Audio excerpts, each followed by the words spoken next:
Well, good morning. Hope you had a great week. Made it to another Friday. That's good. It's been a beautiful week. We were able to get out and do some fishing and enjoy just the summer-like weather. And the kids are done with school now, and so things are looking a little better, at least in our house. Not as tense, not as stressful, and we're looking forward to a good summer. What are you looking forward to? I hope that you have some plans coming up. I know that this summer, with everything being canceled, it's going to look a little different. I was disappointed this week when the state fair was canceled. That's like a highlight of our summer. But I understand it's where we're at right now, and we need to just make the best of it. So I've been thinking this week about a couple things in light of all that's going on in the world right now. I mean, you've got obviously the health issue. You've got this issue going on in Minneapolis involving a police officer and an individual who was killed, and just horrendous. And you've just got this tension. And I've been thinking about, as a believer in Christ and as the church, like, what are we to do in this season?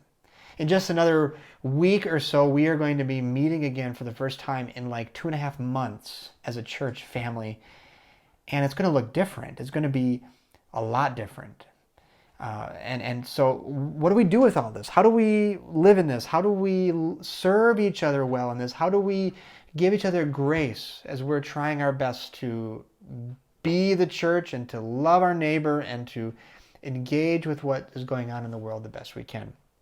Well, here's a verse from 2 Corinthians chapter 5. He says this in verse 14, "For Christ's love compels us, because we are convinced that one died for all, and therefore all died.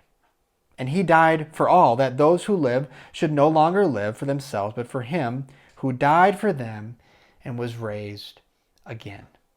It's the love of Christ that compels us, meaning it pushes us, it encourages us, it allows us to do things, to have a say, to serve each other, to give each other space, to give each other grace when we might not otherwise do so. I was thinking of my own journey to just becoming a pastor, and how the Lord worked in me and by his love in my own life, calling me out of what he called me out of so that I could serve him.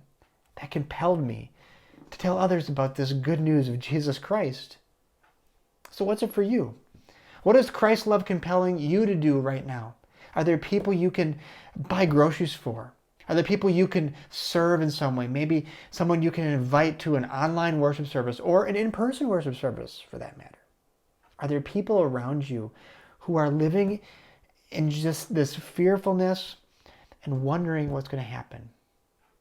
Are you able to love them there? So I want to encourage you this weekend, as we go forward in the next few days and look forward to that gathering here in the church in another week or so. How does the love of Christ compel you today? What is he calling you to do?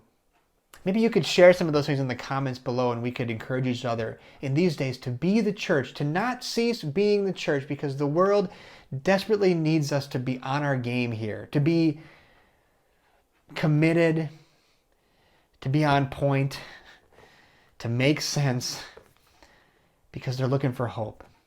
And you know what? If we get caught in the weeds on some of these issues and we start to sling mud at our other believers, other churches, it just gets messy, and it's not going to help us show that love of Christ to others. So I'm going to encourage you, find a way, look for a way, and share with others so that we can be the church and we can keep blessing others in the midst of all that's going on right now, because there's a lot. So thanks. Have a great weekend. I look forward to seeing you 10 a.m. online for worship.